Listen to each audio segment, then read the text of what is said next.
تقسیم کا عمل اس میں استعمال ہونے والے اعمال سے مختلف خیال ہے، اور یہ اعمال یعنی تقسیم کا تصور ہے۔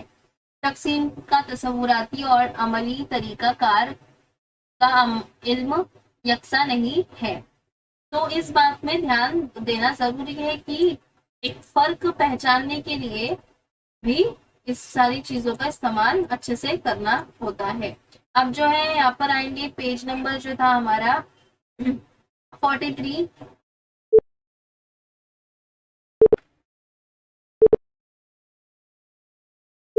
آج کل ہم جماعتی تدریس میں تصور کے بارے میں پہلے پڑھتے ہیں، عملی طریقہ کار سے متعلق بات بتاتے ہیں، اور البتہ تصوراتی عمل کے بغیر عملی طریقہ کار کا علم نہیں دیا جاتا ہے۔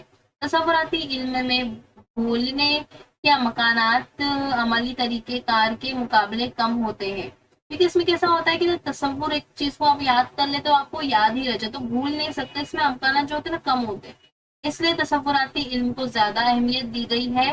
اگر طالب علم کو تصوراتی علم دیا گیا تو مثال حل کرنے کے مراحل یا تصوراتی عمل بھول بھی گیا تو تصوراتی علم کی بدولت وہ اپنا خود کا علم تیار کر سکتا ہے، البتہ جب صرف عملی طریقہ کار کا علم دیا گیا اور اس سے تصور سے متعلق طریقہ کار کا طلبہ علم بھول جاتا ہے تو تب وہ خود سے کوئی علم تیار نہیں کر سکتا یا دوسرا طریقہ اختیار نہیں کر سکتا۔ اس لیے عملی طریقہ کار کا علم تصوراتی علم سے زیادہ اثردار اور اہمیت کا حامل ہے۔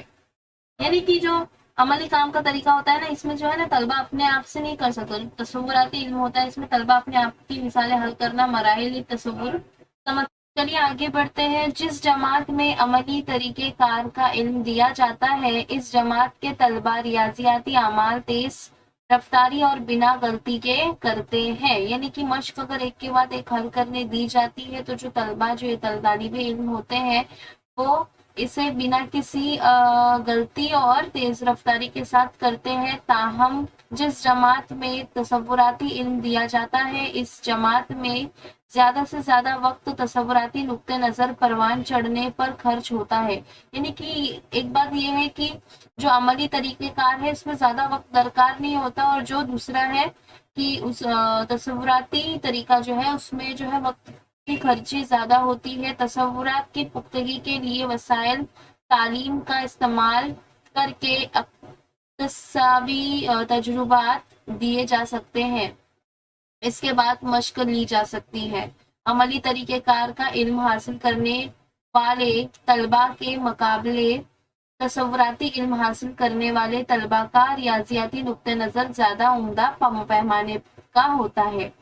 تو جو تصوراتی علم حاصل کرتے ہیں ان طلبہ کا جو ریاضیاتی نقطہ نظر ہے وہ عمدہ ہوتا ہے، کیونکہ وہ اس میں ماہر ہو جاتے ہیں وہ طریقے میں، اس وجہ سے۔ ٹھیک ہے، اب دونوں ہی طریقے کو فالو کر کے بھی انسان ہو سکتا ہے، لیکن کچھ بچے ایسے ہوتے ہیں نا کہ ایک طریقے پہ ایک طریقہ ہی ان کو زیادہ اچھا لگتا ہے، کوئی الجبرا میں زیادہ اچھا ہوتا ہے تو کوئی جیومیٹری میں اچھا ہوتا ہے، ضروری نہیں کہ دونوں میں اچھا ہو۔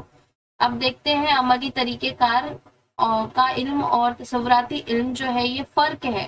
اگر یہ فرق آپ کو ایگزام میں پوچھتا ہے تو آپ کو اسی طرح دو طرح کے خاکے بنانے ہیں اور فرق لکھنا ہے۔ فرق ہمیشہ دھیان رکھیے کہ خاکے بنا کر ہی لکھتے ہیں، جو فرق ہوتا ہے اسے خاکے بنا کر ہی لکھا جاتا ہے، اور اس میں پوائنٹ وائز آپ کو لکھنا ہے، ٹھیک ہے، ٹیبل بنا کے لکھنا ہے۔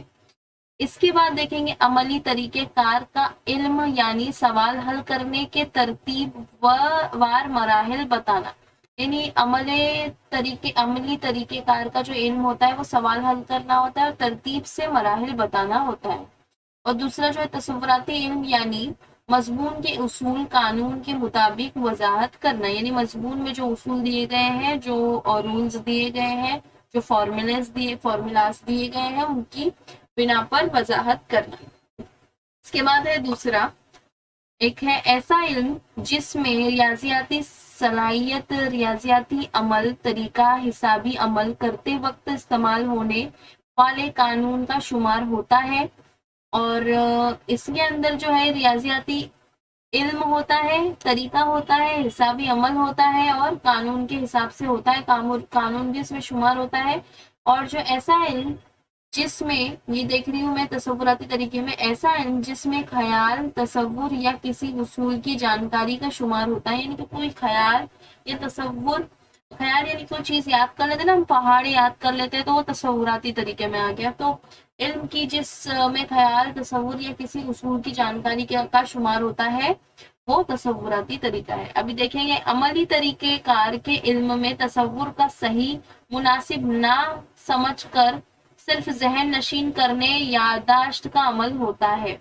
تو یہاں پر بھی یادداشت کا عمل کیا جاتا ہے کہ صرف ذہن نشین کر لیں گے تو وہ نہ سمجھنے کی بجائے صرف ذہن نشین کر لیں گے تو بھی چلتا ہے، کیونکہ وہ یادداشت کے عمل کے ساتھ رہتا ہے۔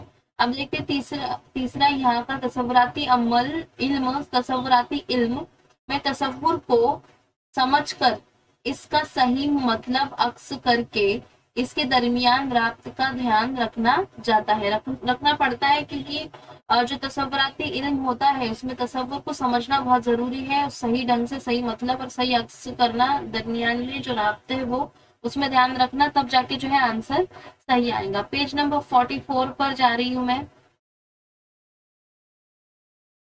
یہ ٹیبل یہاں پر دیکھیے، یہ ٹیبل یہاں پر بھی ہے۔ ٹوٹل اس کے کچھ 9 پوائنٹس دیے گئے ہیں، آپ لوگ 8 یاد کر لیں، 7 لکھ لے، ایسا کر لے، یا تو 9 یاد کر لے ٹوٹل اور 8 یا 7 لکھ لے وہاں پر۔ ایٹ لیسٹ 6 پوائنٹ تو لکھنے ہوتے ہیں، اور اگر زیادہ مارکس کے لیے پوچھا ہے تو پھر آپ لکھ لیجئے 7 تک تو لکھ لینا، ٹھیک ہے۔ 1 پوائنٹ چھوڑ دیں گے، 1-2 چھوڑ دیں گے تو کوئی پرابلم نہیں، 6 پوائنٹس تو پکے آپ نے کرنے لیں۔ اس کے بعد ہے چوتھا، عملی طریقہ کار کے علم میں کس عمل کی انجام دہی سمجھ میں آتی ہے؟ تصوراتی علم میں عمل کی انجام دہی کی وجاہت سمجھ میں آتی ہے، یعنی کہ اس میں کس علم کی انجام دہی سمجھ میں آتی ہے، اور اس کے اندر کیا ہوتا ہے کہ انجام دہی کی وجاہت سمجھ میں آتی ہے کہ کس طرح سے اسے حل کیا گیا۔ اب مثلاً کمرے کا احاطہ معلوم کرنا، اور یہاں پر مثلاً دیا گیا ہے کہ کمرے کا احاطہ اندازاً بتانا اور دلیل کے ساتھ بیان کرنا۔ اب کمرے کا احاطہ معلوم کرنا ہے تو ڈائریکٹ معلوم کر سکتے ہیں، ٹھیک ہے، اور جو مثلاً کمرے کا احاطہ معلوم کرنا ایک اندازاً بتا دینا، یا پھر اس کے وضاحت کے ساتھ ایک دلیل دینا، یعنی کہ مساوات حل کرتے ہیں نا اس طریقے سے۔ اب چھٹا جو ہے، ایک دن میں اگر آپ 7.5 گھنٹے سوتے ہیں تو 24 گھنٹے میں آپ کتنا فیصد سوتے ہوں گے؟ تو اس کے بعد یہاں پر اس کا حل، اس طرح کے کوشچنس یہاں پہ پوچھا جاتا ہے۔ نیچے ایک اور 7 میں کوشچن کیا گیا ہے کہ 1/3 1/4 جمع 1/5، تو اس کا آنسر کیا آئے گا؟ تو اس طرح کے کوشچنس یہاں پر پوچھا جاتا ہے۔ اب یہی تصوراتی طریقے میں دن کے 24 گھنٹوں میں 30% لوگ سوتے ہیں، کیا ایسا کہنا مناسب ہوگا؟ ہاں نہیں، دلیل کے ساتھ واضح کیجیے۔ یعنی کہ اس کوشچن میں دیکھو واضح کرنے کہتا ہے، یعنی کہ تصوراتی طریقے میں آپ کو واضح کرنا ہوتا ہے، اور جو عملی طریقہ ہے اس کے اندر آپ کو حل کرنا ہوتا ہے۔ تو حل کرنا زیادہ ایزی پڑتا ہے بچوں کو، اور جو واضح کرنا ہوتا ہے نا دلیلوں کے ساتھ، وہ زیادہ ہارڈ پڑتا ہے۔ اب جو 7واں ہے وہ سیم یہاں پر 1/5 1/4 اور 1/3 دیا گیا ہے کہ جمع میں ایک سے چھوٹی یا بڑی ہے، جمع کا علم عمل نہ کرتے ہوئے واضح کے ساتھ بتائے۔ اب جمع کا عمل نہیں کرتے ہوئے واضح کرنا ہے کہ جو ایک ہے وہ چھوٹی ہے یا بڑی ہے، آف کورس چھوٹی، تو اس کو بھی واضح کرنا ہے، یعنی کہ جو وجہ بتانی ہے کہ ایسا کیوں ہوا، اس لیے وغیرہ کا جو استعمال ہوتا ہے وہ تصوراتی طریقے میں ہوتا ہے۔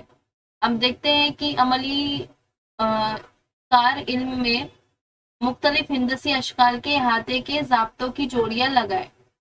اس کے بعد 8واں، مختلف ہندسی اشکال کے احاطے کے ضابطوں کی جوڑیاں لگائی گئی ہے، کیا یہ مناسب ہے؟ واضح کیجیے۔ تو مطلب یہاں پر جو ہے سیدھا حل کرنا ہے، اور یہاں پر واضح کرنا ہے کہ ایسا کیوں ہے، واضح کرو، ایسا بتاؤ کہ ایکسپلین دا کوشچن۔ اوکے، تو یہ ساری چیزوں کو دھیان میں رکھے۔ 9واں ہے، مثال حل کرنے کے لیے دی گئی معلومات سے مساوات تیار کیجیے۔ دی گئی مساوات کے ذریعے کون سی مثالیں حل کی جا سکتی ہے تلاش کیجیے، اور آپ صحیح ہو